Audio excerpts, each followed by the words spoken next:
Hello guys, shout out. Dito naman nagbabalik si Orso Electrons. Meron tayo dito repair na amplifier. Ayan siya, yung Sakura.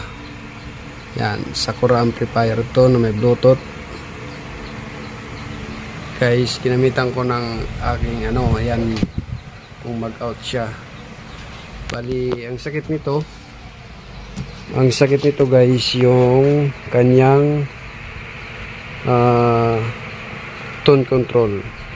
Kasi basic na basic, nagdaan tayo sa basic.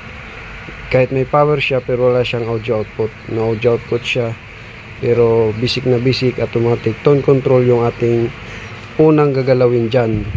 Una, nung kinapa ko, kahit may power yan, kinapa ko dito sa pinaka main volume nya.